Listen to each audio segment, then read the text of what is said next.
Welcome, ladies and gentlemen, to this episode of Talk of the Empire with me, Nilly, and Zero Empires. Sadly, this time without a webcam. Tell me if I need to increase his sound a bit, and DauT will join us later a bit. Obviously, he just finished his series there in his best of 21 against the Viper and has to be super exhausted. Welcome, Zach. Hello, it's great to be here again. It feels like a long time since we've done a Talk of the Empire, and we were saying in Cologne we need to do this more often. It's a good thing. Yeah, agreed. So let's take a look at the topics here at the left-hand side. We have first, I wanted to talk about Viper against DauT, but since DauT is still taking some time to come, I think we will put that back a bit. Then we will talk about Nationscup, who flies to China, Silver League standings, Wololokingdoms-Mod, obviously like super important big thing at the moment. Then we have King of the Desert, the MEM tournament, Forgotten Kingdoms Rise Up, the tournament of Robo and T-West. Exactly. Then let's do a small roundup of how Escape Eurocup went. Obviously, you will have a lot of insight into that as well. And then some drama to round it up, T90 and Voobly. Where would we be without some drama? Yeah. But we've got a lot of topics on today's stream, so it should be a good one. Okay, so then I would say let's just start with how Nationscup is going at the moment. Sure. And yeah, at the moment we are looking into the phase, guys. Here, as you can see, upper bracket over there, we see Finland A flying to China, coming from the winner bracket. They won in the winner bracket finals against Brazil B, very hard. Series 4-3, and now Brazil B, coming from the loser bracket, is going to China as well. So those two teams, I believe they were seed number 1 and seed number 2 and number 3 or something. So not the biggest surprise, but feels like China is why underperformed a bit. How much did you follow of that, Zach, and what are your thoughts about those two teams flying? Yeah, I think obviously Finland A had a lot of support and a lot of people expected good things from them, and they just consistently delivered throughout the whole thing. So Finland A really looking good. Brazil B also played really well, but I think the real surprise is that the China teams didn't perform as well as people expected in this one. Yeah. Especially like China is why so many hopes in there. They've trained heavily against all the other top teams, and yeah, never really came through. And they had good performances there, but let's take a look again. What enemies did they fall to? Obviously, Brazil A against China is why. That was so surprising to basically everyone, even Brazil A was surprised that they performed so well.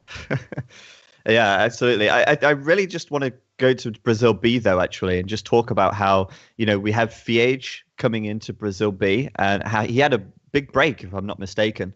And then Stark as well, also coming into Brazil B. And people were questioning, okay, is Brazil B going to perform that well? And I just want to say a huge shout out to Miguel. Like Miguel, I don't think he had a single bad game ever. He was just always playing out of his mind for every game I saw of their team. That's super true. Like, PH surprised me. I'm a huge Starks fanboy, so I'm not surprised there.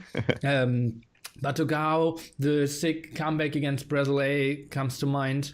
And is that the one where they had the double sling? Double sling on May. Yeah. Mm-hmm. And that was super crazy. I believe it was a big throw there by Rio as well. But just to have a player to set all those resources and take so many good fights, I believe there are like less than 5 in the world. Yeah. And actually, speaking of throwing, I think Brazil A had quite a few games that I would say were throws, especially like their game versus their match versus Frantic. We were in London at the time. I was watching your stream, your coverage of it, and I feel like Brazil A did not play as well as they could have done. I think they threw quite a few games there. Yeah, that's true. Brazil A, not too great. I'm just messaging DauT and sending him a WhatsApp again. But last time online was Wednesday, so on WhatsApp. On WhatsApp, yeah. So, well, so maybe no reason to check it now because he's not lost. Yeah, well, it's a bit weird, I have to say, because like we spoke about it yesterday, And he instantly hosted me as well. So I think he'll be back. Don't worry. okay, He'll be I back. will write a happy face. Okay. Okay. So Brazil A against Brazil B. Yeah, that was disappointing. Yeah, well, that was a 4-0 sweep, wasn't it? Yeah, Yeah. indeed it was.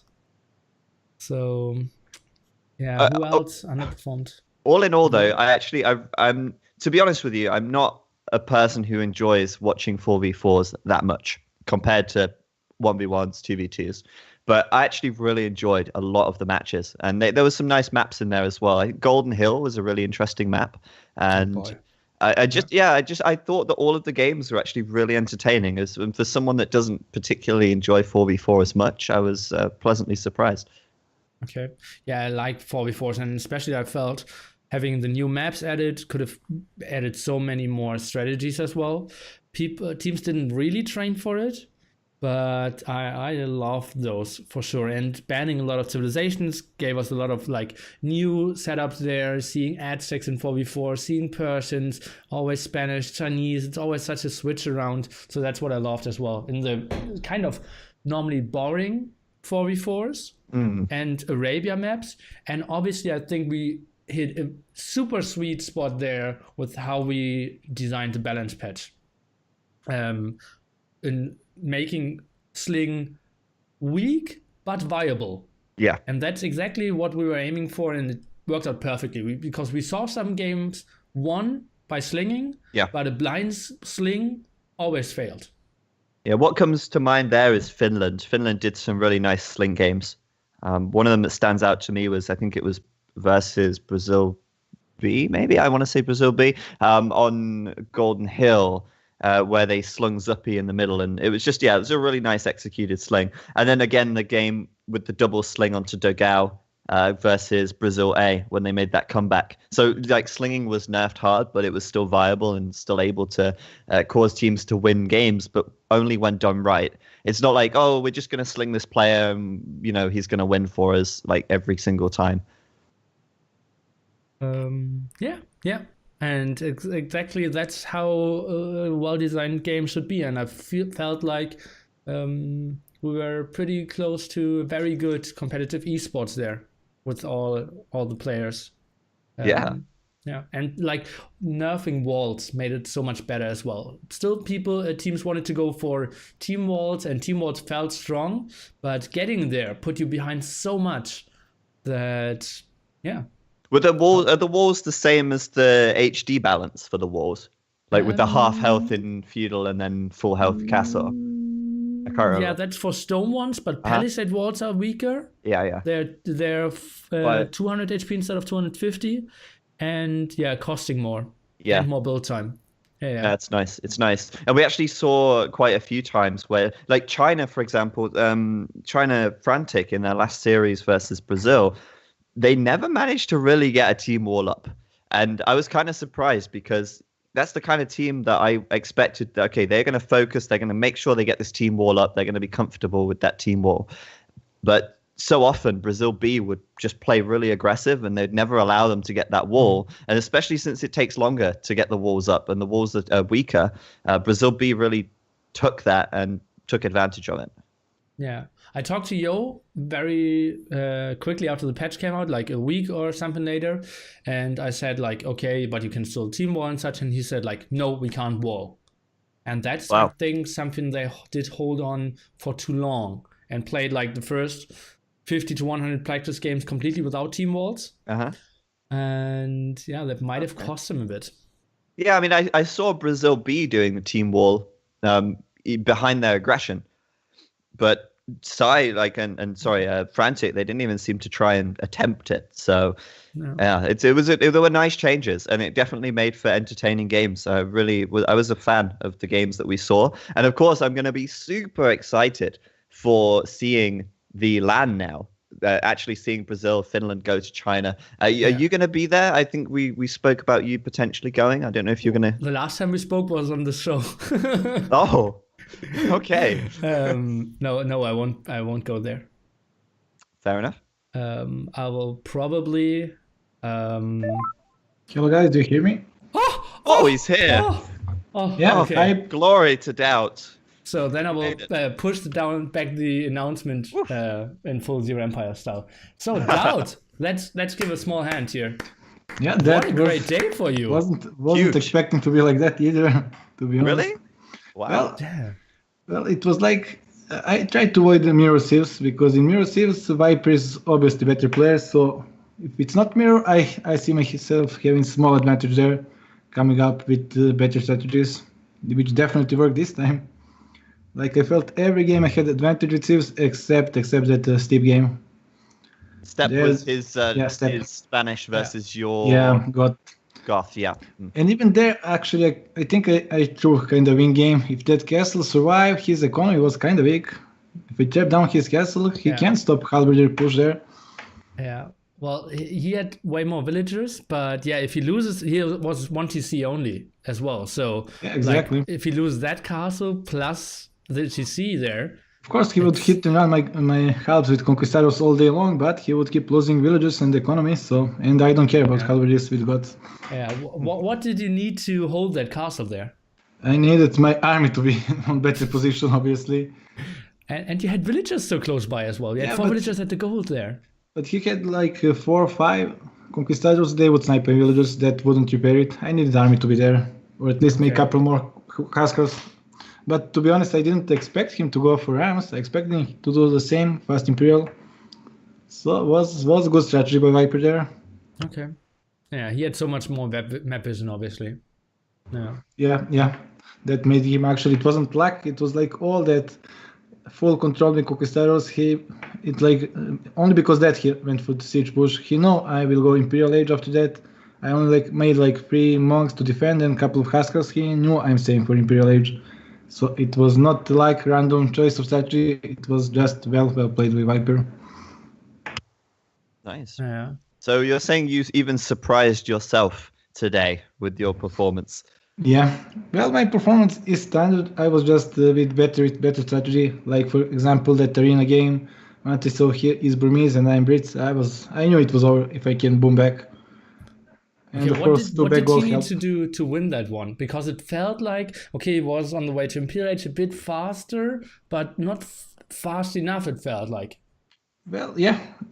He didn't imp that fast, but even if he did, I had 2 castles. I would just repair forever. All I need to get rid of that castle and I would be fine. From my perspective, I think I noticed Viper did handcart and he did heavy plow, which probably slowed his Imperial time down a bit. He can't play like Eddie. Only Eddie can play like that. Yeah. Well, to be honest, it's hard to play like Eddie. Like, urge to make villages is too high. Like, it's impossible. Only Eddie can play like that. And what was your favorite game of the day? Which one was the one that you felt that you played the best today? Well, probably that Water Nomad. I was except if you don't mind that 3 demos destroying my whole freaking army. Other than that, and nearly stopped playing with myself. Fuck you. Are you happy that you beat Viper when he chose the Italians? Because now I expected that. I expected him to go Italians, and I was thinking Mali got advantage there, although I never tested it, so it was like blind counter.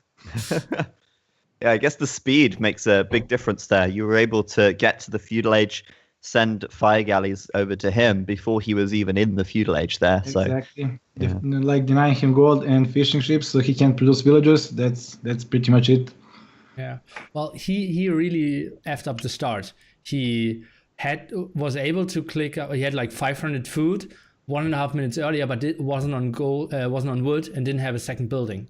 Oh, so he failed. His build-up was just bad. He could have clicked at least 2 villagers earlier. Well, then that game would be probably different then. Yeah, absolutely. Like the distance was long to the gold, and yeah, then his eco is a bit better as well. So I believe his build-up was just super bad.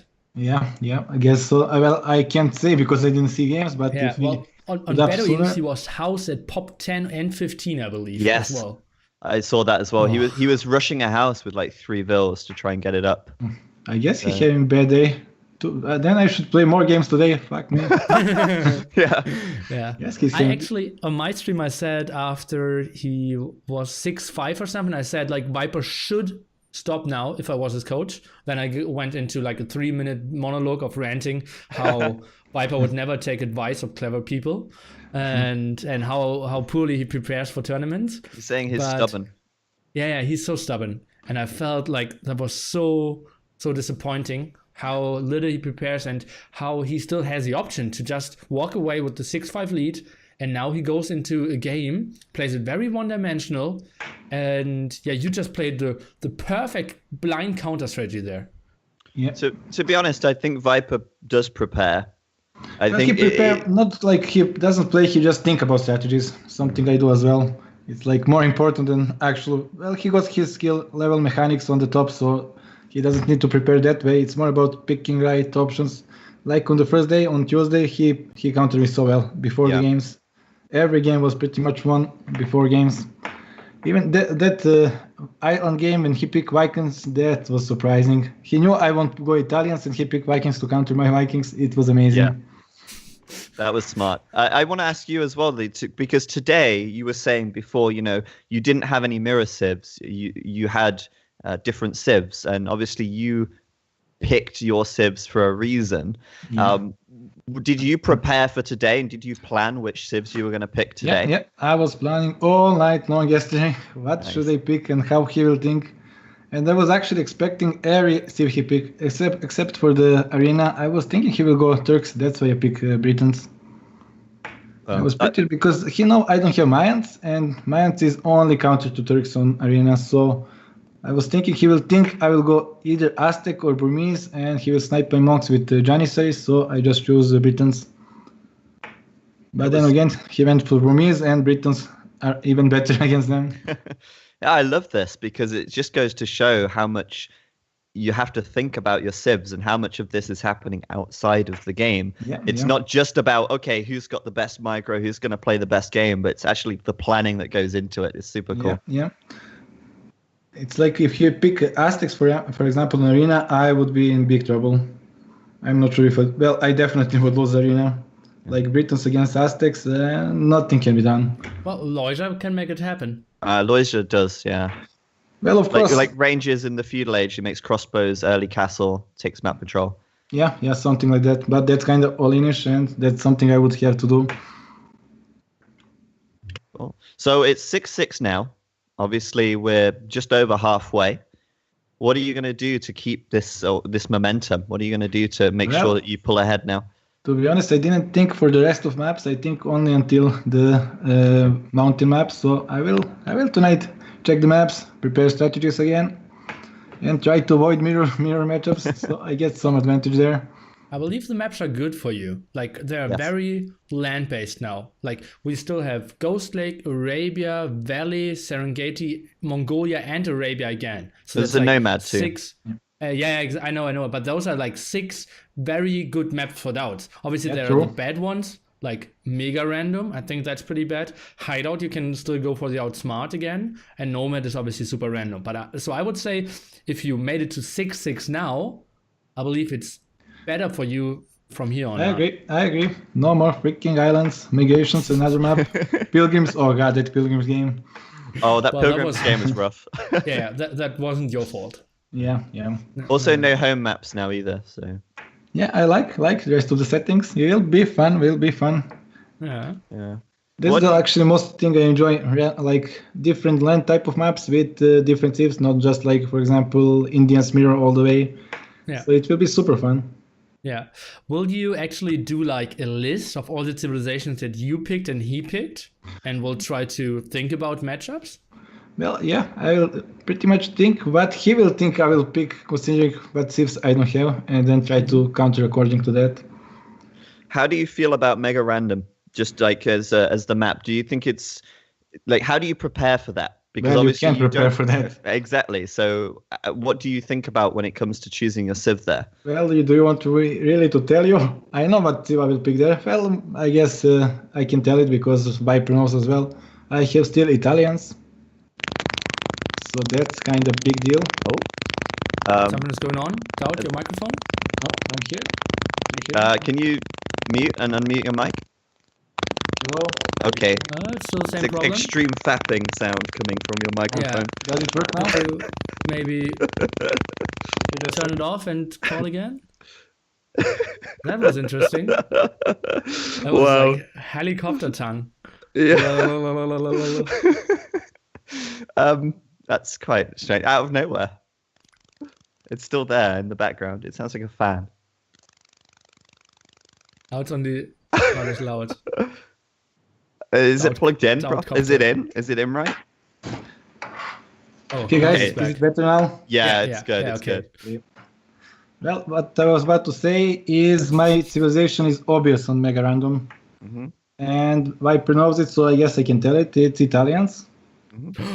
I still have Italians and he doesn't. Yeah. And Mega Random got a lot of water maps, if I remember correctly. And Yep. even on land, the Italians are amazing, so he needs to think of something to counter that. It was something like 70% water on Mega Random, I think. Yeah, yeah. It's really That much? high. Yeah, Okay. it's crazy how often you get water maps. It's actually a big lead for me there. That's very nice. So you actually going to be up all night thinking, planning? Well, not really all night, but yeah, a couple of hours Cool. to go through the maps. Next six maps. Will be fun. I'm only like on Mega Random. Really need to check how many different type of maps there is. Is it even worth like considering other civilization? But I think it's pretty random. You can even start with more villagers, without scout, 2 scouts, whatever. Yeah. Yeah. No With the TC, yeah. monastery. Yeah. monk, No point. horse or No something. point preparing on that map. So if Viper yeah. you're here, I'll pick Italians. There you go. I like if this is like the double bluff and you're just saying this to make him think Maybe, that when really you're maybe. going to choose something else. Is it a double bluff then? It's only a bluff, right? If it's double bluff, I will still go Italians. I have no idea. Yeah, if you still goes Italians, then it might have been a double bluff or not a bluff at all. Or a quadruple bluff. But something in even numbers. Poker is fun game. People Poker in is the fun game, yeah, DauT. And this When best of is our 21 next actually. match? When is our next match? Well, we can arrange that. But actually, considering you're probably, well, you are a better poker player, shouldn't we like mix it with AOC? One time we do best of 11 AOC, one time we do 11 games on poker. Well, we need to find something like to add it up. Like, for example, let's play Arabia 1v1, 25 minutes, and the points we have after 25 minutes, we get the chips for our heads up for poker. You don't want to just AOC to count as one whole point? Like one AOC that game, doesn't one make poker sense. game? Right? Why? Well, we could in like mix in deathmatch. Yeah, you said as well. Well, I will scratch my brain a bit, and we can come up with something. Yeah. But something like that, like the poker result turns into the poker thing, the Age of Empires results turns into poker, or poker into Age of Empires. For example, or we play poker matches, and with how many maps or everyone wins is like the amount of extra villagers we are getting.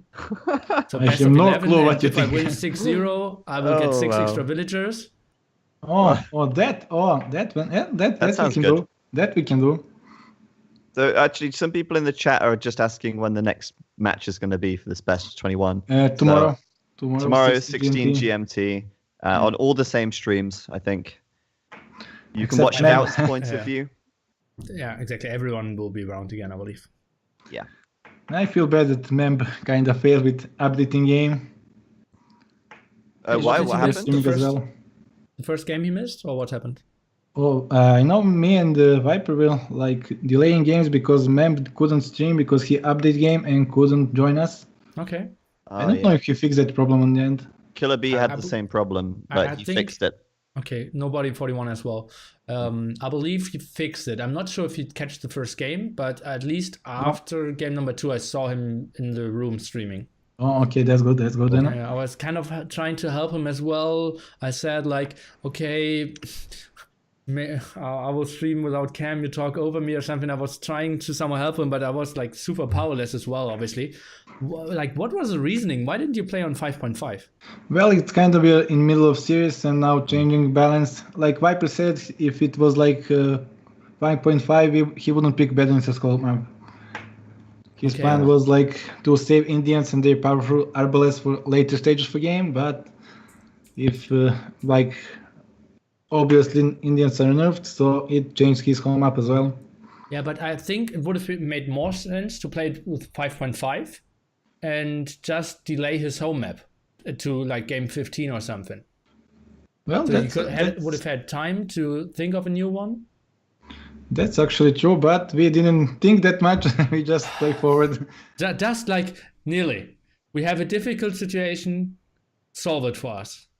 Yeah. That's the only sentence you have to write, DauT.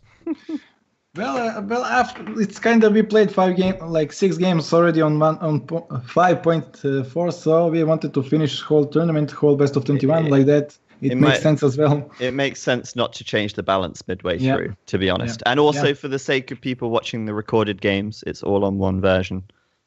Okay. And Memkin also cast record games as well, so it's not that big loss, but still must be annoying for him. It's like the biggest event in this month, for sure. Well, maybe not. Tell us, Zach, is there something from a skill gaming going on? Sorry, some new tournament? No. Not at the moment. Well, there is, but not at the moment that I can say anything about. Oh, announcement. Sorry, DauT. Yeah, I will be announcing something in the next few months, and that will be an announcement for the announcement, which will be about the event we're going to do when it happens. Sweet. Will it be team game or 1v1? Team game. Nice. 3v3? Probably. Probably. Anyway, should we move on to talk about our other topics? We've kind of talked about Nationscup. The next topic is Next Escape Tournament 3v3. Oh, that's true. Tell us more about that. That's news. Okay. Then let's make the Silver League a bit shorter here, because I think DauT has nothing really to say about that. Me neither. And so we still have, let's take a look.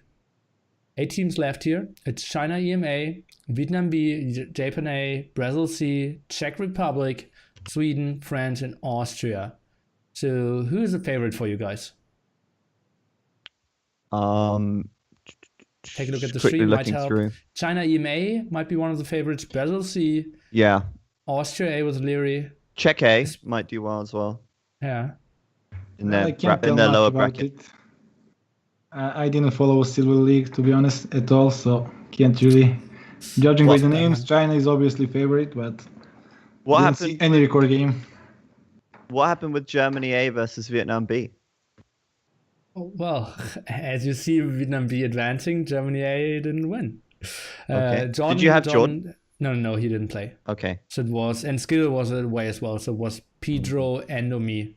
So we weren't really, we kind of knew that we would lose. We still trained a day, pretty intensely even, but it was a long shot for us. Okay. Especially like the settings were super bad as well. Like they were picking Valley as a home map, and now Valley was a set map, and Arabia is like super bad for Endo, Pedro, me, and super good for them. So they have like 3 home maps basically. Yeah. And we had 1 home map. So it was 3-1 in the end. Feels bad, man. But yeah, okay. So Silver League. So China EMA is the prediction of DauT. Zach, you're going for... Oh, I think China EMA, but I think in the lower group, I think Czech will do well there. Yeah, if Janik plays, he has a good shot.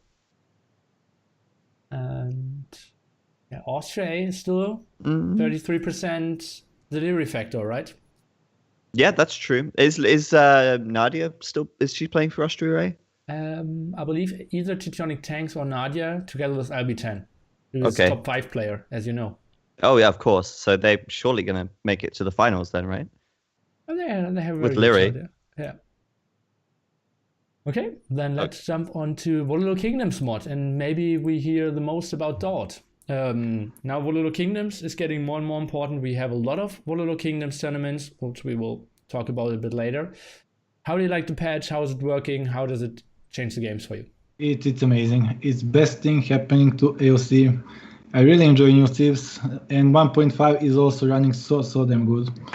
It's like I'm playing this game for almost 20 years, and finally some new tips, something new to this, something new strategies, not only Hans Aztecs, so it's super fun. I enjoy playing again. Do you think that the balance is just right, or do you think there needs to be some more changes? Well, balance with like 32 civs is impossible to have perfect balance, but as it is, it's pretty good. It's pretty good. Because I hear a lot of players, Voobly players, they say that the new civilizations are imbalanced, or they suck, or they're just not interested in that. Do you think that people might change their mind if more players start picking it up, like yourself, Viper, and we keep seeing events on the patch? I think so too. Like, for example, me against Viper best of 21, we see some powers of new civs. Like, for example, let me find example like Malians, like Indians. Like, well, they're considered OP civs anyway. But I think we will see a lot more from Burmese, especially in team games. They sound like amazing civ for team game. Those Arambai warriors are like good backup, almost as good as my good eye. So I'm really interested to see like 3v3 team game on Wololok Kingdom. Will be many different civilizations. Won't be just standard ones. Yeah, that's really cool, and I think it's there's a lot of very good civs for 1v1 as well. Like we've seen Ethiopians picked a lot, as well as the Malians and Indians, like you said. Exactly. And your mic is going DauT crazy tapping again. again. Okay, it's gone. Yeah, I think Cool. he's gone. So Right. the fapping continues. Was maybe thinking about the Arambai in late imp, like Yeah. so many Oh, that's Arambais so behind good. my lines. Oh. Yes. Seriously though, the Arambai is absolutely nuts. It's such a I good hate it unit. in castle. I hate the Arambai in castle. I invest so much in a castle. I like invest resources into building villagers, getting feudal age, getting castle age, building 2 units, 2 buildings to get into castle age, then build a castle, and then I build a unit that can't hit. Oh, you sound so angry already. Yeah, what is the hitting rate? Like 20% 20, and after it's ballistic? 20% for ballistics? non-elite and 30% for elite. I thought ballistic helped to get 30 or something. No, elite is 30, I think. Non-elite Okay, but then is with 20. ballistics it's 40, I believe, or something like that. Either way, the closer you are, the less they miss. So Yeah. just don't be far away, and they'll be okay. Well, I like the first time I played them, I felt like, okay, there might be the new Conquistador, and then I played and like, yeah, they hit even less. So Yeah, well, Conquistadors miss at range too, but nowhere near as much as the Arambai. yeah, The nice thing about, like, I think the Arambai and the Conquistador are quite similar, really, in the sense that you don't really need many upgrades for them. They hit hard, and they're fast-mounted units, so they're very similar in style. But Elite Arambai is better than the Elite Conquistador. Yeah, exactly. They tear through so much. But maybe we can get DauT back. And in the meantime, maybe you can tell us more of your thoughts about the Wololokingdoms-Mod. I mean, there's not a huge amount to discuss with it because there's nothing new. It's just the fact that you can play it on Voobly now rather than just HD. Yeah, Thanks to Giant Apple and the other guys. Yeah, like those guys are so amazing. Like everyone who puts so much love into it, and like how much he's working for it, and he's still so active on all the other things. And we might have DauT back. Yep. But he's shy for now. So it's just like Voobly is so much nicer to spectate there. And all the pro players are there, so I don't like the hosting is so much easier. Like having tournaments there is just such a treat compared to there's still very underdeveloped HD there. So yeah, Hey guys, do you hear me now? Yeah, We hear you, Okay, yeah. good. So still thinking about Arambais? Oh, well, I was about to say that they cost wood instead of food, so it's a bit easier to mass them than Conquistadors. And I actually think I wanted to point out for new thieves is they got so many good water thieves, so it's a lot different to play Island now, especially with Fire Galley being like super strong. So many options even on Island game, team game will be fun. If you had to rate the top 3 water civs, what would you say for 1v1? Italians, Vikings, and the last, well, Malay, but it's like optional. You must win game early. Okay. With Portuguese. Well, Portuguese don't have economy bonus on them. They're good because with higher HP and a bit cheaper on gold, but not any economy bonus to keep them going for 1v1. So Vikings okay. still number 2. Yeah. Actually, longboats kind of destroy fire ships, so Vikings making back dock can work against Italians, for example. That was my plan, at least against Viper. Yeah, we said this as well. Like when you pick Vikings, like the plan has to be for a back dock, just because against the fire ships you need a bit more time. Yeah, and I was kind of unlucky to dock on the left side. If I dock right side with much more fish and my docks would be much further away from the Vipers, would be a better game. Yeah, absolutely. He out micro deal so heavily there. Yeah. So Wololo Kingdoms, this big problem for us is still, out of the top players, only like a quarter of it are open to actually playing it. And look, we have slowly a bit more of the transition, and the big tournaments are helping. But do we get to a point within the next, let's say, 3 months, half year, that Wololo Kingdoms is a standard for 1v1 games on Voobly? It's kind of good that it's possible to play it on rated now, and they're fixing balances and 1.5 patch as well. So I think it will become standard, especially with more tournaments being on it. So I actually think the answer is no, because you have to own the expansions on HD on Steam in order to play them. Oh yeah, I forgot about that one. So it's going to be difficult because not everybody is going to be willing to buy it, and that I think it will end up splitting the community a little bit. But I actually disagree with people saying, oh, it's going to split the community entirely, because people will still play AOC. You know, you're not going to play Wololo Kingdoms only. You'll still play AOC if there is a game on AOC and you want to play versus that player. Yeah, that's true. But then again, every top player that want to like compete and play tournaments will have to buy expansion packs. Yeah. True. I mean, you're saying it's cheap as chips, and it's really cheap in the chat, but I mean, we're talking about people who are still playing Age of Empires here. Yeah. You know, all computers and all. But no, I'm kidding. But still, it's still something that has to be considered. Like, if you want to play it, you have to buy it on Steam, and people might not be willing to do that. A lot of people might not even own Steam. Yeah. Let's say. No Steam account, indeed, need to download that. And a question is, will people on Voobly maybe even stop playing AOC because too many games are now with Wololo Kingdoms there? That's true. Well, either way, I like it that everybody is moving to Wololo Kingdoms, so maybe I'm selfish, but I prefer playing it. Yeah, I can see it. But for example, now if we do Nationscup 2018 on Wololo Kingdoms, you'd see less than half of the signups, I think. Yeah, like I think so as well. Yeah, that may be a point. Is it like Finland going to sign up? I guess the question is, what's more powerful? A big tournament with big prize money that's going to get people to play it, or people's reluctance to play it? You know, like, people are kind of lazy. They don't want to download things. They don't want to, you know, if it works, then why bother trying to fix it, if you know what I mean? Yeah. Well, it's more about like people don't like changes, don't want to learn new meta, new strategies, new tiers.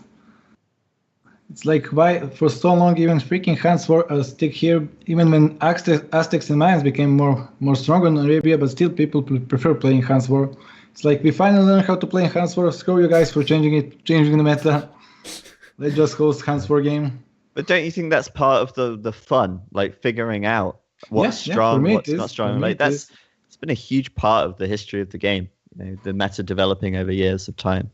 Yeah, that's why I enjoy it. Like, Age of Empires the most. It's like strategy part of the game is like the biggest one. Cool. So especially with my micro.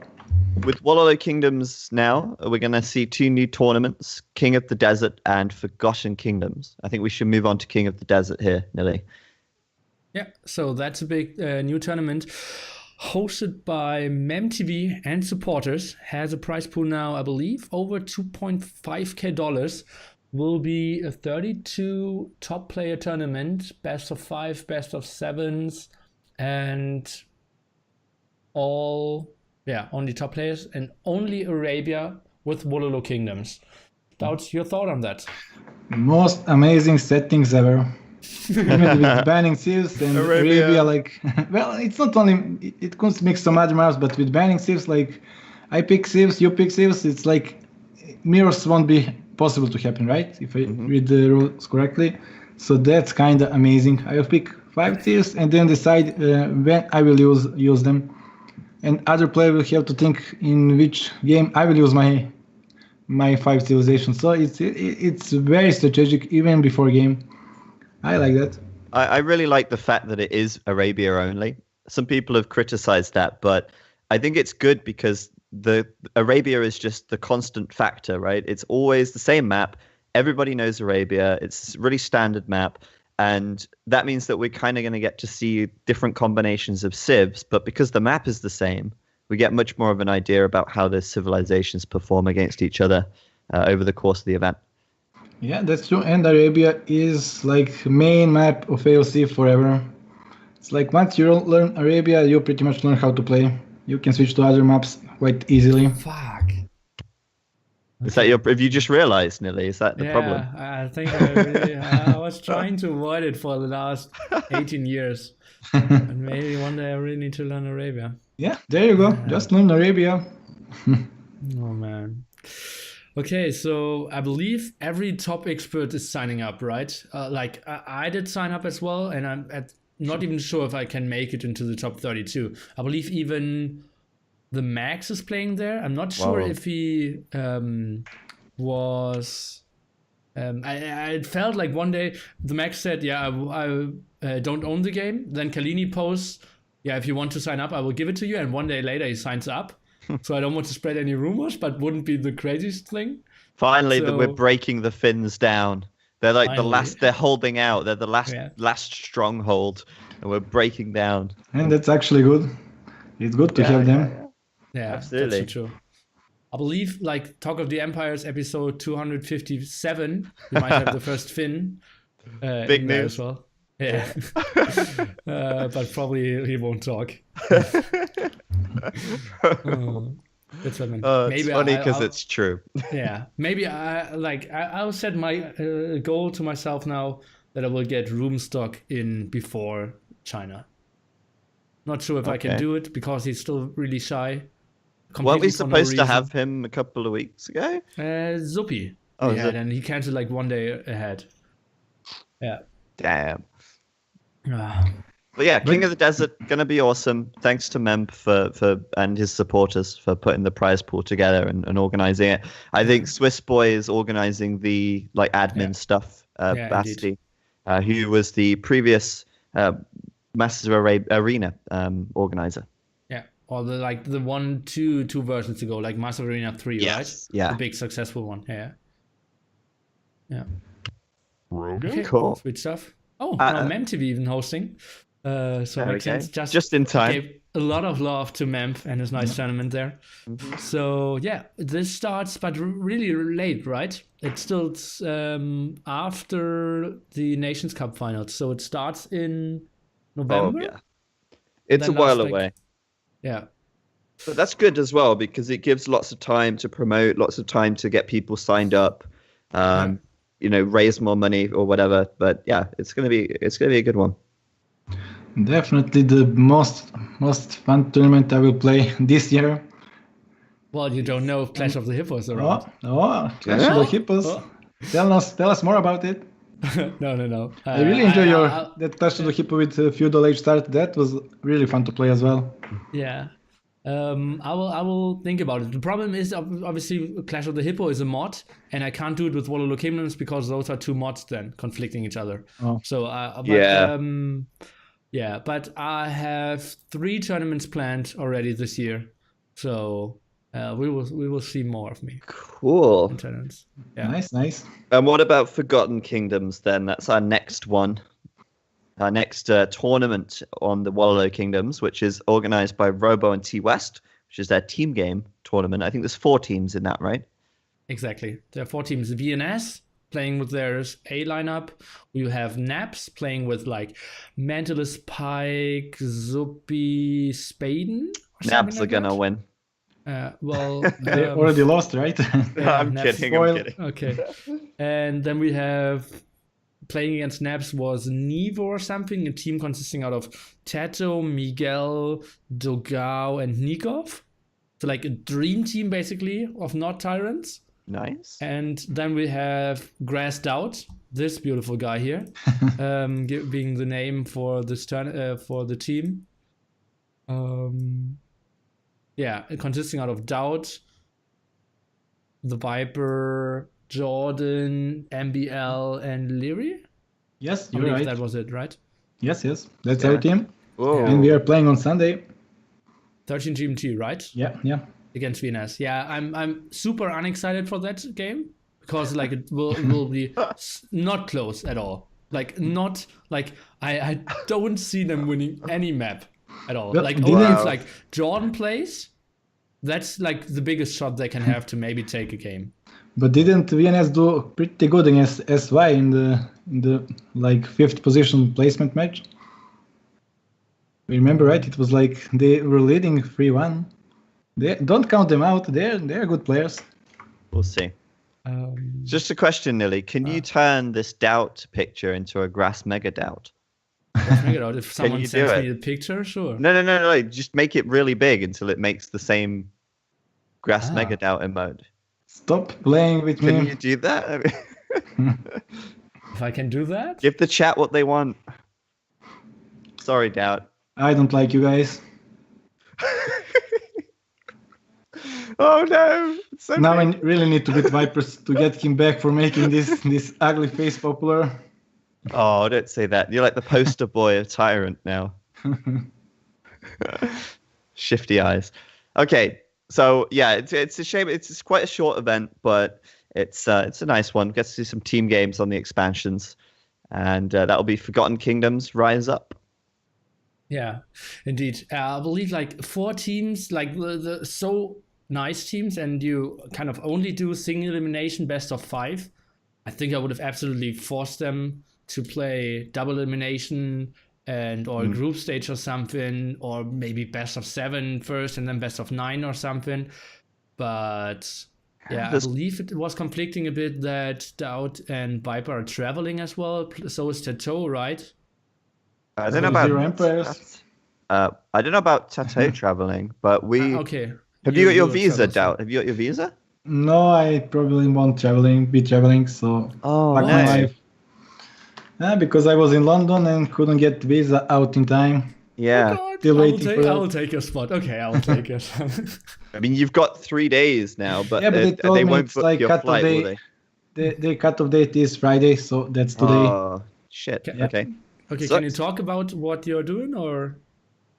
Well, DauT didn't get his visa in time, so he's not doing anything now, unfortunately. Okay, so he will think about Aaron buys a bit more. Yeah, just sort of in bed at night. Just, the Aaron buys are so good. Okay. Feels bad, though. I mean, obviously, we had a great time in London, but it would be good to get you to Vancouver Yeah, as well. I'm super mad about it. There'll be more chances. There'll be more opportunities. Yeah, they told me about it, but still. Fuck But Serbia. still. Okay. Yeah. Then let's talk a bit about the favorite topic of DauT today. Basically, we're climbing up from. It only gets better. Viper DauT best of 21, now Silver League, and now we go into Escape Euro Cup. The one that Well, I'm DauT supposed really to tell wants to about talk about. I have nothing to say there. Tell us something about like how was it qualifying? How was it flying there? How was the food? Oh, Oh no. wait, did Don't you? do this. Did you? Uh, No, just Nearly, I can ask you the same. You were playing qualifications as well, and how did Yeah. did it go for you? Well, I could just say I wasn't trying or something. Well, I So, wasn't like, trying either. We can all say it like that. Okay. So, well, obviously, everyone really felt for you. I believe the only guy not feeling for you was Vinces and MBL, something like that. Probably. And yeah, like for me, like on the lineup, like to be super honest, I want to have DauT there, and Yeah, you said not this. MBL. Like, and I think, Screw you, MBL. well, Yeah. I think MBL deserved it absolutely, and I love to meet up with him. But to have the big names there, it was, yeah. You felt a bit missing, and obviously like in the group there, like how, like now brutal honest question. It's totally fine if you don't want to answer. Like, how bad was it for you? The worst was it was my freaking birthday day. I lost it. So worst birthday ever. Oh, we didn't know that. That's Yeah. even worse. Damn. Was fun one. Oh, Was man. feeling like shit all day. Yeah, that's how it went. Well, next time. It's always next time. Next time. But yeah, I Did mean, you watch- it did would you have watch been. the Saturday? What did you say? Did you watch the Saturday? You mean The stream? no? I was watching here and there, but didn't really watch it carefully. Was like too mad to watch it, I guess. Okay. We So thought back you to your were. question? Yeah. We Sorry. thought you No, were go going to ahead. come anyway because I was asking you about that, but I think because you had London trip on the week after, so Yeah, you didn't have a exactly, visa for both. exactly. Yeah, Exactly. it's a shame. But speaking about the event anyway, I had a really good time, and it was great to. I feel bad saying this now with DauT on the call, but it was great to meet everyone, and Killer B and I had quite a long week because we were there since Monday, and kind of all culminated. It all peaked at the Saturday live stream. You're waiting Yeah. for me to say something? I have nothing to say. Worst event ever. Worst event ever. Yeah. That's bad, man. Well, yeah, obviously it was pretty good. I believe Microsoft was super pleased with us. Yeah. I believe we had still some technical difficulties. Obviously, it's like the first like where we had 100% responsibility as well as an offline event. So I would have loved to have more games, play them more out, and then we had to switch into a lot of best of ones, best of threes. MBL basically only played 3 games at the whole LAN, did fly in, and yeah, but overall I believe it was a super success, and like not only giving the Escape Gaming brand out, but also setting a big foot into the esport door of Microsoft there. Yeah, it was a great experience for me and Robo as well to learn about all of the technical stuff. Like we had never done anything like that before, and then there we are on Saturday, basically without any experience, doing audio stuff, handling the mics, like controlling all the wireless mics, controlling lights, controlling HDMI switches, hooking it all into the stream. There was so much complexity with the whole setup, and obviously we know that there were a few problems, with the green tint on the stream. There was a few sound issues at the start which caused a delay. But with everything considered, I think it really went very well. And it's a shame that the stream didn't work out so well, because I think actually for the people at the live event, it was probably a better experience for them than it was for the people watching on the stream at home. Probably. Like, I think always it's better to attend live, like every sports event. But yeah, like sitting there anticipating, like we built the hype up for a month, doing the qualifiers, like high quality streams on Escape AOE, and then suddenly like the main event is so much lower and the quality feels bad, man. Yeah, that it kind of sucks, but that's just the way it is sometimes. I mean, no one in the community has experience with live production like that. And it's totally different. Like so many people just think, well, they stream from home and they stream on OBS at home. It can't be so hard. But let me tell you, it is a totally different experience in a totally different world, doing a live production with a stage and lights and wireless mics and all of that stuff. It was super complex and way more than we'd ever done. It's not like streaming at home in your bedroom or whatever. It's a totally different story. But it was a great learning experience for us. And we can take what we learned, and when we come to do something like that in the future, it can be better. And it's just a great thing for us to do that. Obviously, the live stream didn't get too many viewers. A lot of people had issues with Mixer. I think 40% of the people who tried to view the stream couldn't because of technical issues with Mixer. But the VODs, the VODs, even with the green tint and the sound issues, the VODs have got like 50K views each so far. So they've been really popular. And at the end of the day, Microsoft's pretty happy with how it went as well, which is always important. Yeah, and like the YouTube videos on the Escape channel got an endless amount of views as well. Yeah, that's what I mean. And I think I've never gotten that much hate in my life in those comments. Oh, yeah, well, screw that. I mean, people are brutal. They're pretty brutal, man. Oh, God. It happens, but I think like we can talk about this like off stream, but like I think I have some small advice that might help you out with that. You gave me one in the old days. Don't read the comments. No, not even that. But yeah, we'll talk about that later. Yeah. But yeah. But yeah, when it comes to like the live event, I remember when we were at the Maldives, Jeanette like is a super brain when it comes to PCs and setups, and he was sitting there every day like 8 hours or something and setting up, and we were like going to dinner, and he said like, just bring me a plate of random rice. I'll need to fix that random dot there at the stream. I cannot let you stream with that small error. And like it's like you really need to have a tech guy preparing everything, and us randoms who just love the game being flown in there, it's just like so tough for us there. Well, me and Robo were in that position. We basically, on Friday night, after your event at the football thing, at 10 o'clock, we went to the Gamescom. After it had closed, we went in with the players. We got them set up. And then me and Robo stayed there until about 4 a.m., just finishing the setup, completely like setting all the tables, getting everything just right. And then I had to be up at 7 a.m. the next morning. So I had about less than 3 hours sleep. And then was there break of dawn, getting everything set up before you guys got there. And then another like 14-hour day just to see the day through, make sure everything went smoothly. It was absolutely like knackering. It killed us both. But it was also really cool to make it happen and be part of it. So it was a great opportunity for all of us.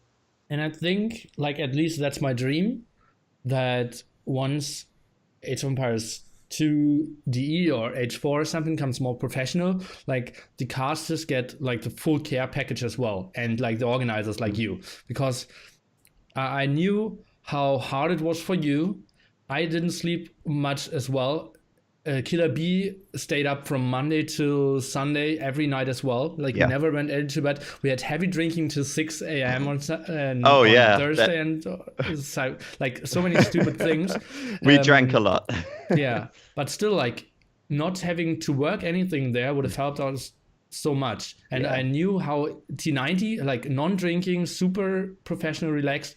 He was done as well. He was drinking so much Red Bull all the time, and jet lag as well for him as well. And I was like, in between games, I was like, dude, get hyped, push the energy. And he was like, even saying, Neely, sorry, I will try to get more spirit into it, and was just trying to give it his all. And everyone put everything out, but just like, I was so sick on Saturday as well, because like we'd been drinking all week as well at all these events, like the Microsoft event, the Relic event, the Monday night. And then with you guys, when Viper came on Thursday, we all went out till like 4 or 5 a.m. And on Saturday, after staying up all night the night before, 3 hours sleep, I was like cold sweats. I couldn't eat anything. I was trying to eat this like simple, basic sandwich, and I was like running to the toilet. I was like, oh God, this is so bad. But we pulled through. We made it through in the end. I think everyone was sick at the end though. Like, you cannot go to Gamescom and not come back ill when you couple that with a lot of alcohol and not enough sleep. Like, it just doesn't happen. Yeah. Well, okay. Then... Pro tip, drink less alcohol, but how are we supposed to socialize? Yeah, it has to be. And like, the evening was... like, the Thursday evening was so good for us.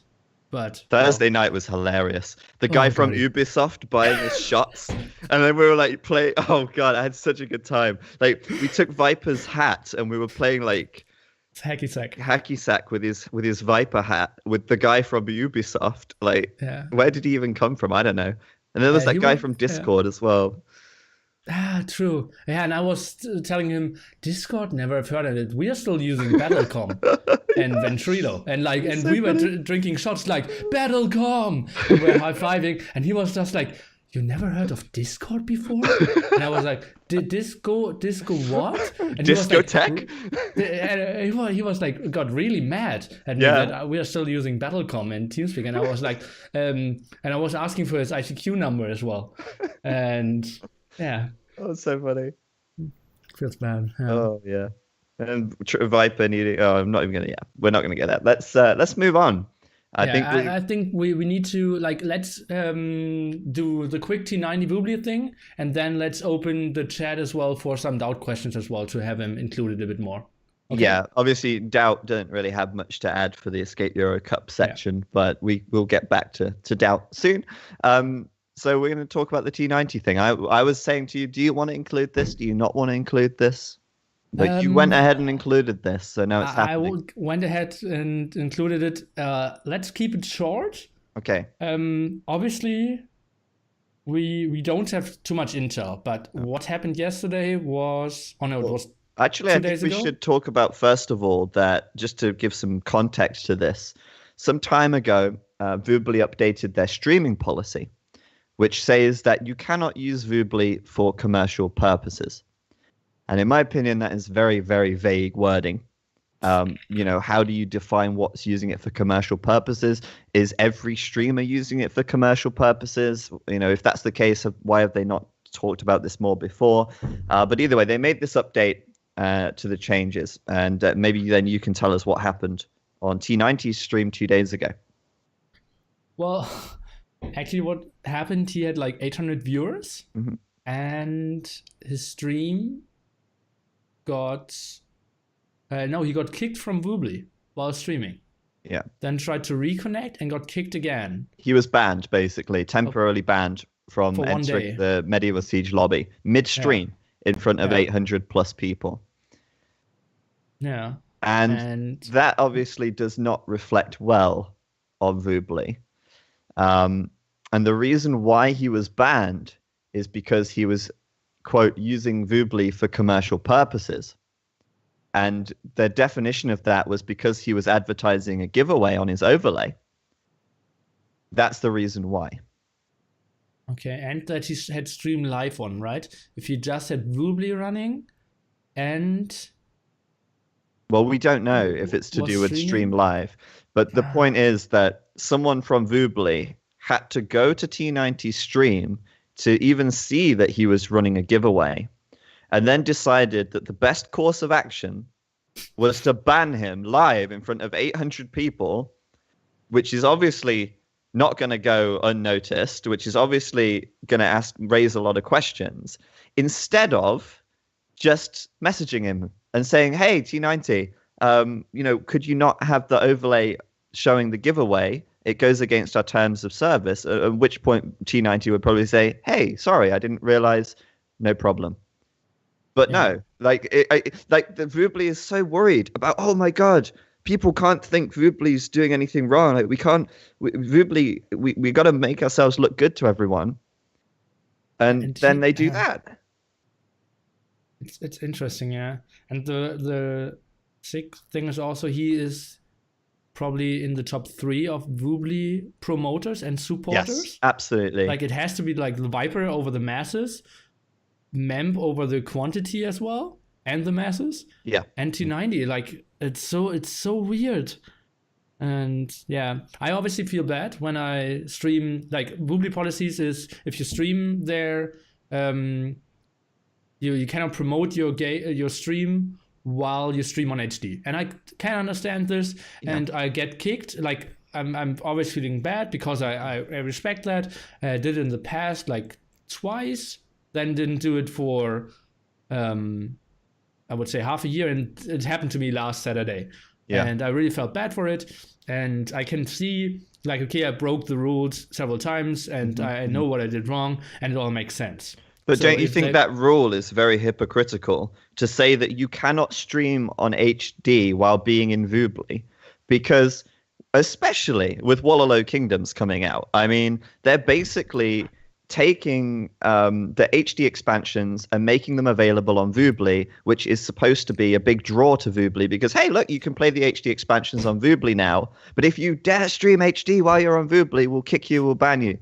That just really is hypocritical, if you ask me. Why are they so scared of people promoting other platforms and not exclusively promoting Voobly? If they were so confident that they have the best platform, which they do, Voobly is the best place to play Age of Empires.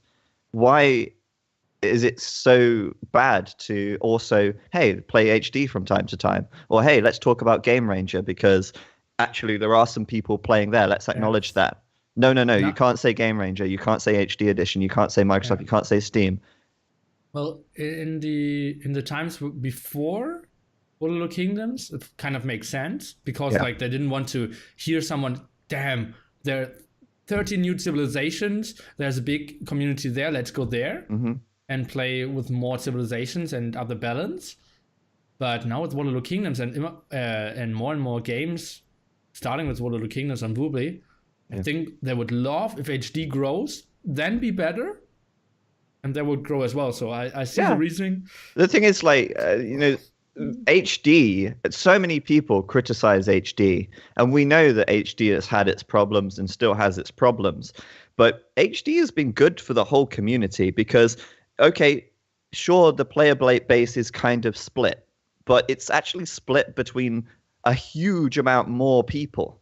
So Voobly has more people, HD has people. And let's be honest, there's only one directional stream of people here, and that direction is HD people going to Voobly and not the other way around.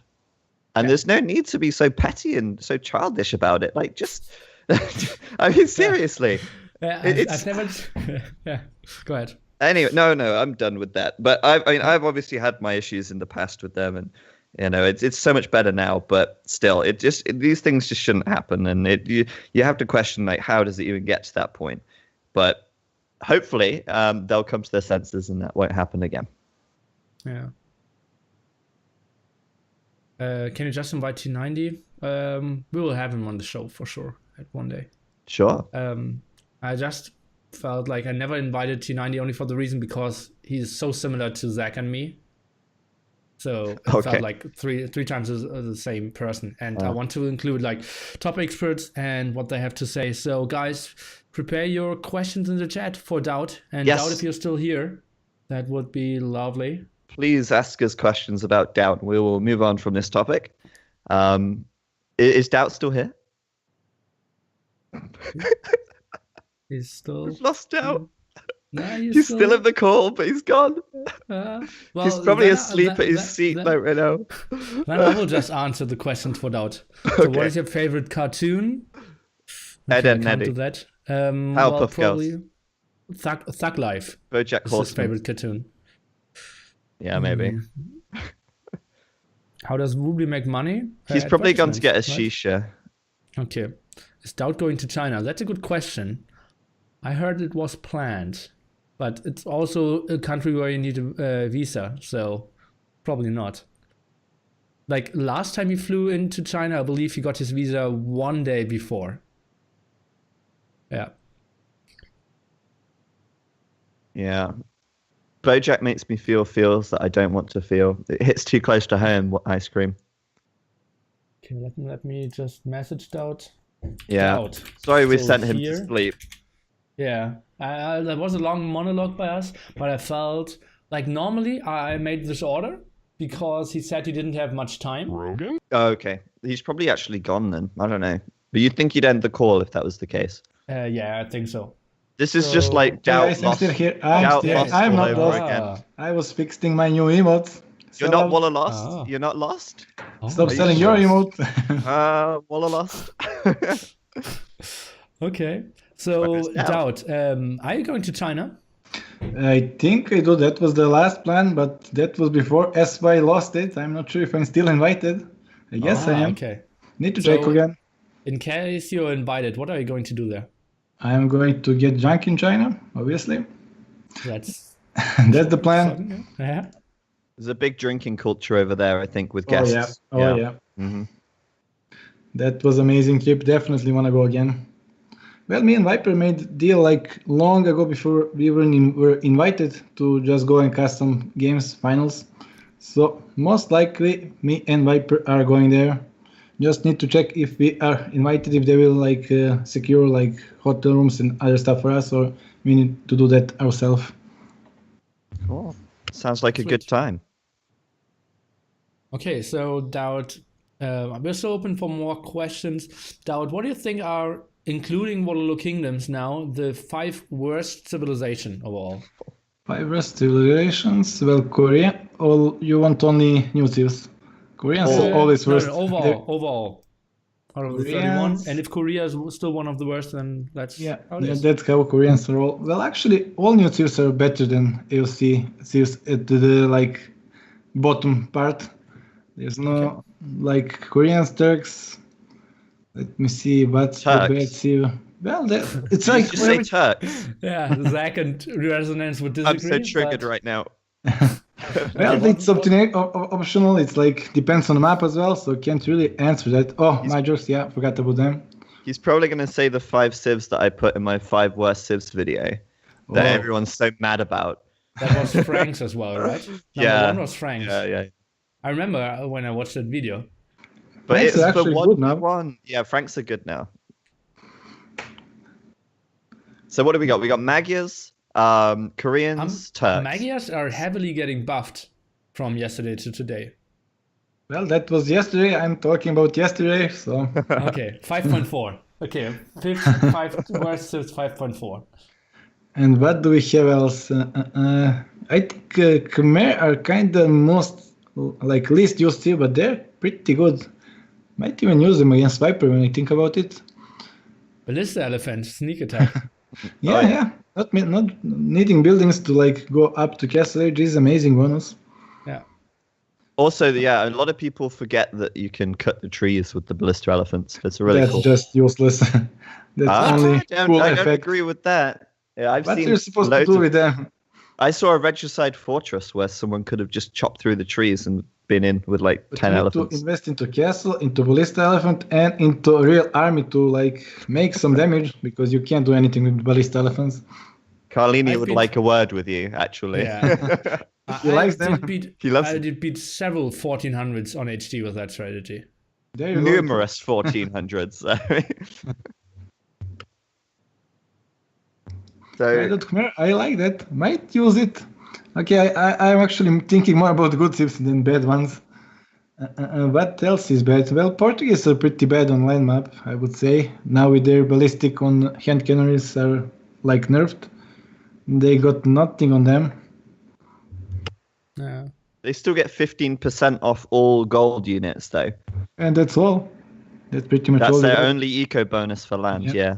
They get free cartography. Woo! Well, are we talking about 1v1 or team game? That's also a question. 1v1.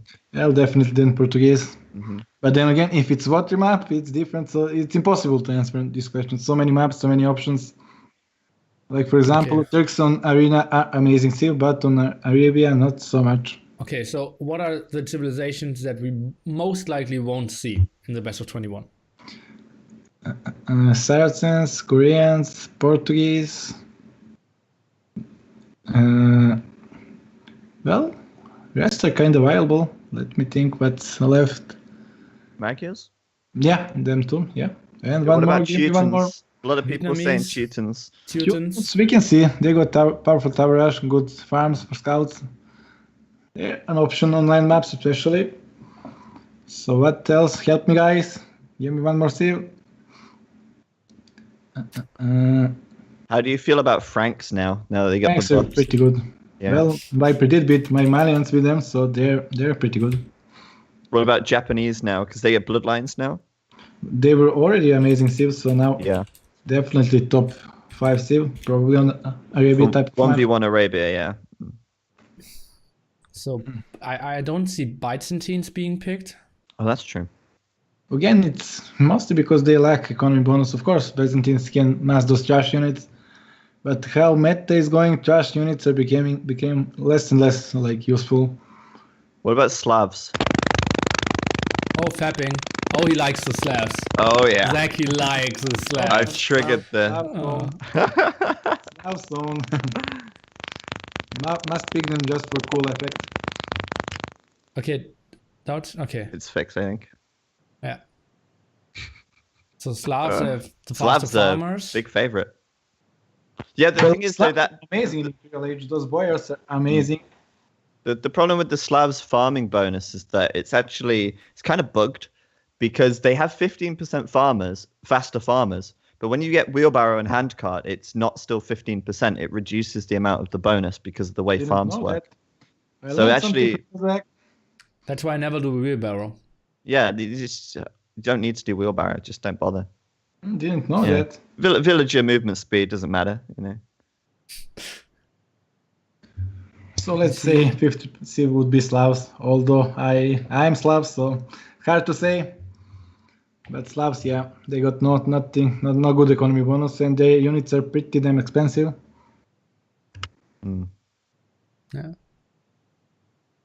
Yeah, wheelbarrow is worth doing with Slavs, but obviously, just to clarify that, because some people might think we were being serious.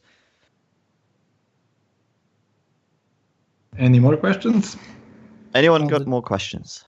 The chat is pretty idle, surprisingly. Well, they're talking about other things. They're talking about the score and. Okay, do you think someone will play Incas to do a tower rush of the two of you? Actually, I wanted to pick Incas on Mountain Pass, but in last moment I changed mind and went for Celts because I was expecting mines. And Incas can't deal with plums, not even Celts can deal them, but I made plan to boom behind and it worked out. Economy wins.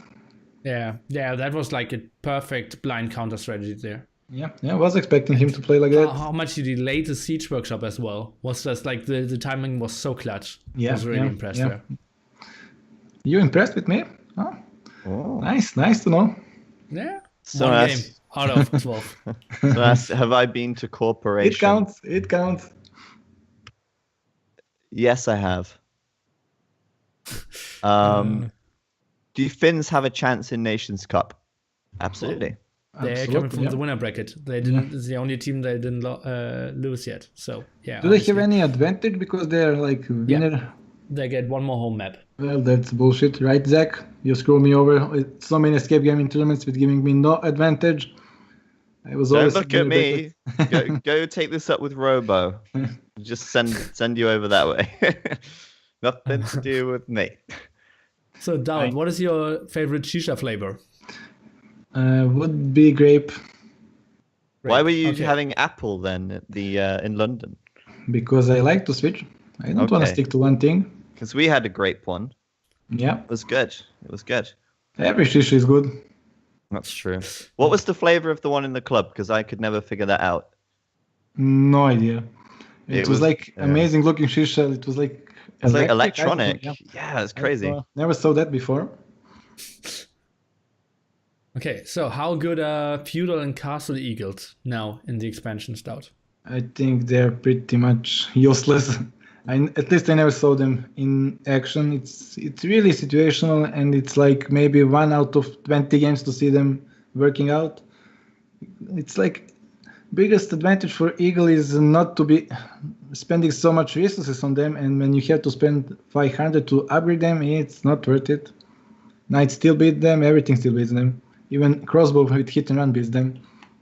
Don't they have a small attack bonus now against knights? Well, they got +1 armor when they do upgrade, but still, it's crossbow still can just camp behind the TC, and it's not worth it. Knights are still knights. It's reason actually why Aztecs are not being used anymore. They were major thing of Aztec was fast Imperial Eagles, and with having to spend so much resources to get them, it's hard to pull off. But don't you think that's a really a justified change? Yeah, it is. It is, but now it's like maybe overdid it. Need to fix it a bit. Right. Yeah.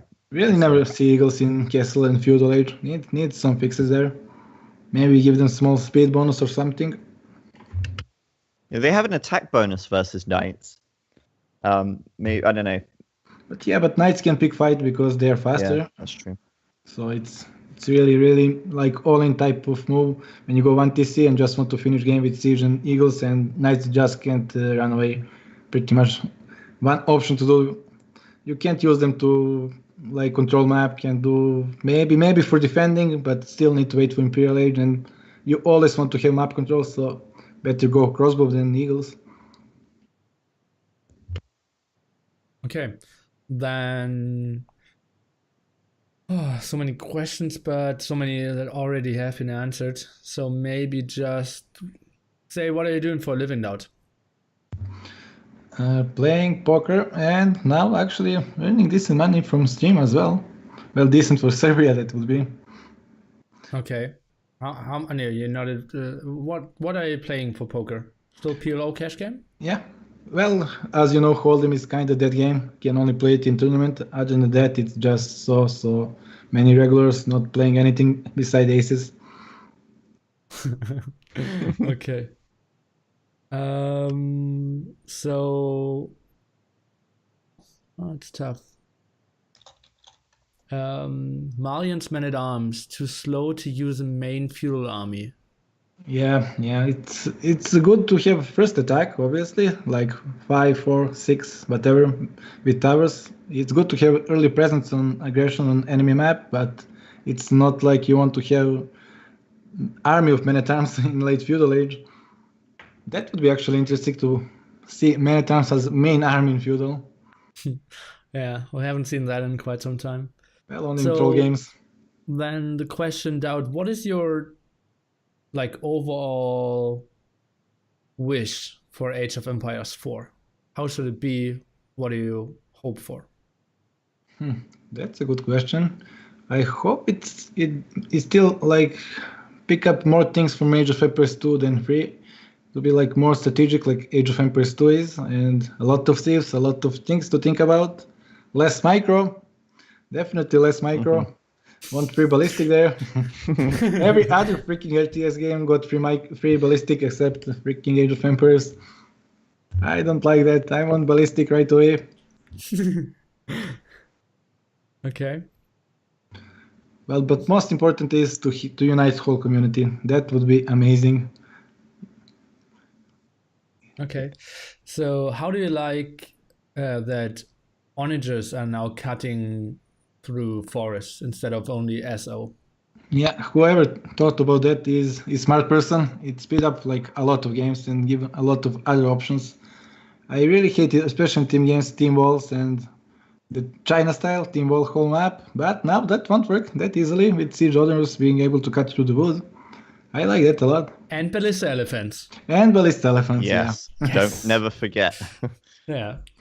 So you said it's likely that we could see Teutons because they have a good scout rush and a good tower rush. Like, isn't the tower rush now very good on the HD expansions? Because they build towers faster and still got the stone bonus? Well, of course it's a good one. Towers are like most annoying thing to deal in feudal age. Although for Teutons, it seems like it's great bonus to be able to put 10 villagers inside, but still, do you want to forward with 10 villagers? That's kind of risky. It's more for a defensive purpose than offensive. The Viper always says if you play against a player that is as good as you can never lose to a tower rush. What are your thoughts on that? He's proven himself wrong. Yep. I can't agree. Well, it depends on map. If your map is horrible, then of course, tower rush is supposed to deny you of like gold, stone, and try to do economy damage like switching his lumber camp. But if he can just switch risks, go somewhere behind for more gold, stone, whatever, wood, then tower rush will just fail and you will lose with army at your base. So tower rush always being its risks. Still, it's one of the most fun strategies. I like tower rushing. Well, that's the thing. No one likes to play against a tower rush, but doing a tower rush is quite interesting or funny. Yeah, right? Yeah. Because it's annoying. Like you need freaking onager to get rid of them. Yeah, and like that's so tough for a game design. Actually, like now to look at the very complex picture. Viper just said he never said that his whole life. You're lying, Nelly. Okay, well, someone quoted me that Viper said that, so I'm just re-quoting. Poor excuse. But I still put him as the initial. Okay, so what I want to say, like in a perfect RTS game, has to have different strategies, but you cannot like hate your life if you play against a certain strategy. And Tower Rush is still one of those, I feel. I don't think it's that powerful. It just for example, your Tower Rush fails, but you still end up with having map control, and enemy can't use gold for like even in Imperial Age because of that early feudal Tower Rush, and that's the annoying part.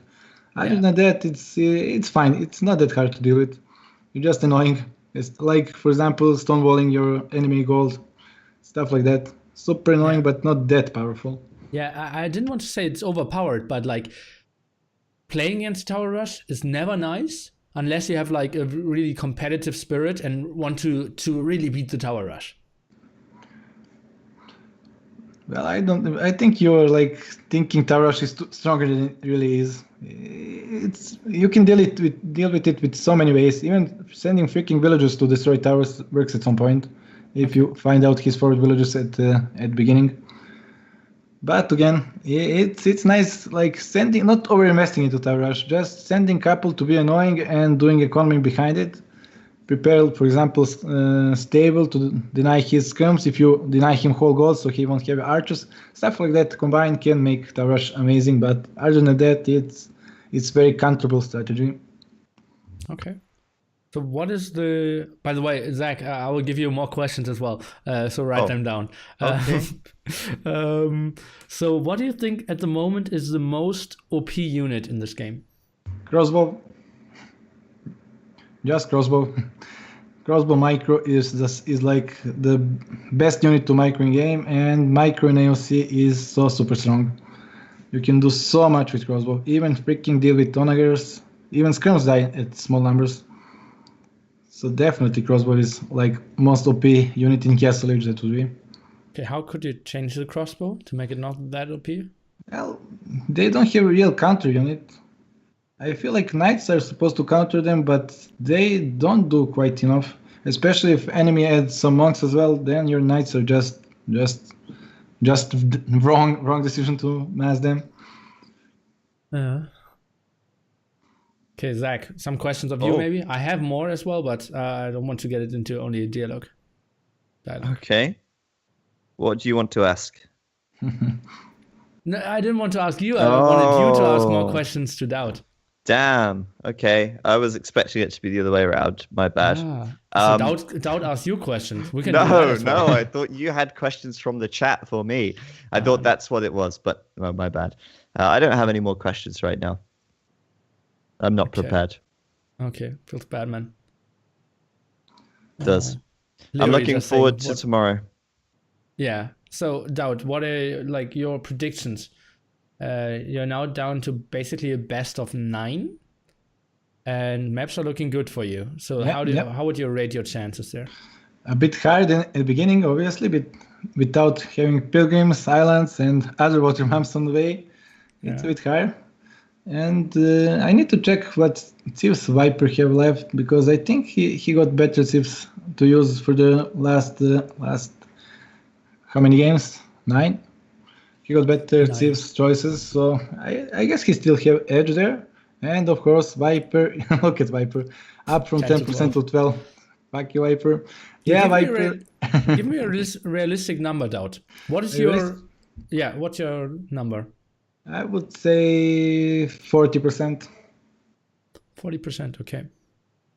Do you think, like, you at the moment would say the Viper is a better player than you, right? Yes, he is.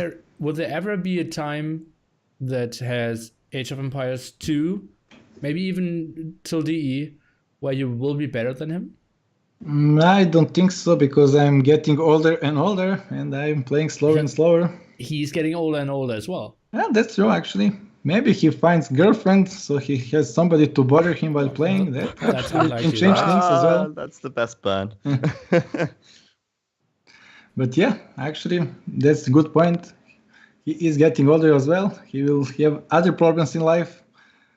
But then again, Leary is coming. He's only 15 years old and without any problems can focus on AOC fully.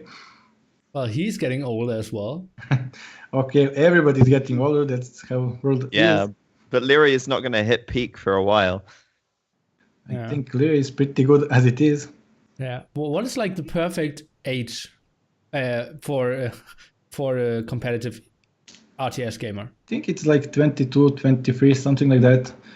Like in, for example, StarCraft and other big games, people start giving up from games at like 25 years. It's like you're pretty damn old at that age to play games. You can't keep up with younger players at that point.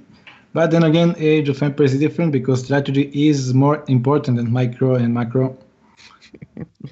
Funny stuff in the chat. They say, are we sure Leary's actually getting older? Every time we hear his age, he's actually getting younger. That's a good one. Leary, we were all saying he was 17 because he told us he was 17. But Benjamin Leary, So how old are you, DauT? 32. 32 and 2 weeks. And more. Oh no, the qualifier was longer ago. Yeah. My bad. Yeah. Okay. So do you think Leary can get the crown? Yeah, I actually best player? predict that. You predict that even? Yeah, like several months ago when I was playing him, I still beat him, but I know he will be better than me eventually.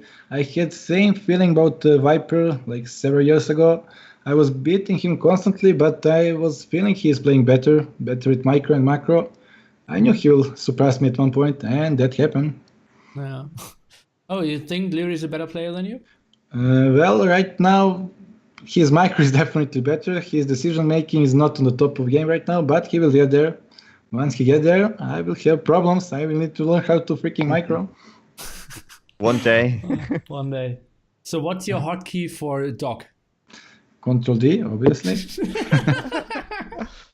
Default, Nilly. Default. Yeah. Still playing on a CRT. Of course, default hotkeys, they made it very good. Really? No, Control L is a good hotkey, is it? No, it's not, but I'm used to it. Super good. Do you think if you were to play, let's say Age of Empires 4 was like competitive, do you think you would actually choose hotkeys that were more logical to start with? Sure I will play default hotkeys there as well. Well, I think the default hotkeys will be more logical as well. True. Yeah. Every new game got better hotkeys now. I'm only one stuck with the old one. So who are the, let's say, top 5 at the moment for you? 1v1. Viper, Leary, Nico. Can I put myself in it? Obviously. You're allowed. I'm gonna put myself. DauT, and last one. Oh, I forgot about Yo. Yo would be last one. Yeah. Okay. So Tim is placed where? I don't know. I don't consider Tim to be that good. At least I never had problem beating him. Okay. Tato? Oh, Tato is also an amazing player, very smart player, but he is lacking mechanics. He got good micro, good strategy, but lacking mechanics. Okay. Interesting. Yeah. Yeah. Where do you see Jordan going? Jordan, I will just say Killed game. You guys didn't Kill's game. We had Kill's game where he had pretty much one game and he lost it. Never mind. No, but people in chat maybe will understand it. Well, okay. Jordan is coming back. He is playing obviously super good. He is 2.3. We will see if he will be able to adjust to the new series as well. Yeah. Okay, so do you see potential for him? Like, I did talk to Viper and Jordan, and I said like, guys, I will pay you money that you play best of 21 against each other. And Jordan said like, I'm not ready yet. I'm ready in January. Yeah, well, he's aiming for the end of the year. He is already here for like 3 months, right? He's back mid-July, I believe. Well, he should be pretty much on top of his game. It's just meta change, so he need to learn that as well. But his skill-wise, I think he's probably back to himself. It doesn't take that much. It probably takes like 10 days for old player to come back to his level. At least in my experience. So I got an interesting question. What rivalry is bigger for you? DauT against Viper or DauT against Chris? Against Chris. Okay. Against Chris, we even care about rating. It was like we must win every game we play each other. Everybody tries so hard. With Viper is different. I consider Viper a very good friend, and we're actually discussing many strategies, preparing each other for tournaments and stuff like that. Yeah. But with Chris, it was a different story. Okay. Yeah, I would have seen it as well. Are you surprised how poorly he performed? You mean Chris? Yeah, Nation Cup? Nations Cup now, yeah. I didn't even watch, I think, any Canada games. Okay. But he's not practicing. He needs some time to get, like I said, at least 10 days to get the skill back. And I guess he was just there for Nation Cup. Don't care about AOC that much. Yeah. Okay, then I think we're roughly at 1.5 hours or something. So that's a good time to somewhat go to the end. DauT, any more shout-outs maybe to the Viper for tomorrow? Viper for tomorrow? Well, what can I say? Viper, I'll pick Italians on Mega Random. Try to find counter. You have all night to think about it. And I would like to thank you guys for having me here. And I'm actually pretty late. Time is flying by. So guys, thank you again. And I'm off. See you guys. Thank you so much. Bye-bye. Thank you. Good luck tomorrow. Thank you. Have fun. I think I will watch the games. Not 100% sure. Yeah. So good luck with your Italians. Okay, thank you. See ya. Bye-bye. Cool. Well, we had a good show today. We had a lot of topics, and we had DauT. Yeah, that's true. All the grassed out, all the lovers. So what topic do you think fell short today, Zach? What do you still want to point at? No, I think we covered everything quite well. I don't think we really skipped over anything too quickly. I think obviously Wololokingdoms-Mod, King of the Desert, Forgotten Kingdoms are all kind of similar topic, similar category. So maybe the Nations Cup Silver League, but I don't think me or DauT had really seen anything from that. So I don't really have anything to add there either. Yeah. Cool. But I think it will be like very, very nice to fill the time with that now till the big grand finals. So yeah. Oh yeah, sure. I think like people will watch it. Yeah. And there's still like very good matches as well. Like let's take a look again. Like China EMA should be super interesting against Vietnam B. Like that's very like Arabia heavy and like high skill. Brazil C, super good, can still take everything. Sweden A has a nice team. France A against Austria A should be super interesting. France A just beat. Who did they beat?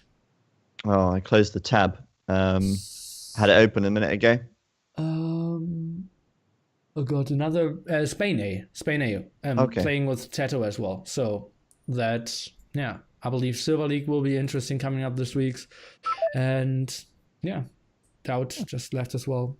And yeah, I'm super excited how Age of Empires is going towards Wololokingdoms, and DE will be Wololokingdoms as well. Yes, and I'm interested to see how DE for AOE2 turns out, but I think that's a topic for another time because we don't really have any information about that, and hopefully we'll have something soon. Yeah. Cool. Did we discuss Masters of Arena 5? No, we didn't. I think we should do less topics more often. I think that should be the goal. Okay. Well, I feel like I don't really want to do like a weekly thing. No. And then have it, just pull something out and just fill the time. But yeah, more often than this would make sense. Yeah. I think so. And then we can keep it sort of like about an hour-ish. That should be our goal, I think. Yeah, Cool. kind of fine. I believe 1.5 hours is fine as well, but Yeah. that's great. And as So- Zach heard you, T90 and Viper are going to find a place together in London. How did it come to this? How did it come to this? No, not London, but we are certainly looking into it in the UK, but not London. Wow. Oh, tell us more. Well, when we were in London, me and Viper were chatting, and I said about like could be interesting to make an Age of Empires house, because obviously we had a lot of Age of Empires people like Carlini and Smarty and a few other people there at the house in London that Carlini was renting, and we had a big party. But I said like, it'd be cool if we could do something like this, and maybe it would even make economical sense as well, since we'd be splitting the rent, and UK is definitely cheaper than Norway and even parts of the US. So then I messaged T90 and he was like, oh dude, that sounds awesome, I'm down for that. And so now we're actually seriously looking at moving in together in early next year. Seriously? Yeah. Sick. But like, isn't it like everyone is sleeping at the similar time, then everyone's streaming at the similar time, and if you aren't streaming, you're spending your time together. Like, I don't aren't know. you overlapping too much when it comes to streaming? I don't think so. We'll probably have our own individual schedules, and then we would obviously like do stuff together as well. Like T90 was talking about doing some like vlog stuff and drinking challenges and things. I think it just should be really fun. Okay. Sick. It would be awesome. Sick. But I like love- Yeah. I figured like we could, if we split the rent, we could get some really nice places as well. Like 4 or 5 bedroom detached house between the 3 of us, and it would just have like so much freedom to do things. And obviously with Age 4 coming, we figured like, okay, well, we're close to airports, we can travel together. Like there's so many cool things. Sick. Like that's like that I love those kind of things and dedication. Like I was living in a flat sharing apartment with poker players before the poker pro. Nice. And we all had like only that in our life, and like spent 16 to 18 hours a day only playing poker, talking poker, thinking poker. And like to move in with the grandest minds of Age of Empires and DauT is it's like sounds super nice. Yeah. It would be cool. I mean, we don't know exactly all the details yet. We're just really just kind of talking about it as an idea, and we'll see what happens. But I think it could be a really interesting thing to do. Yeah. So, well, congrats to that idea as well. And That was DauT. Yeah.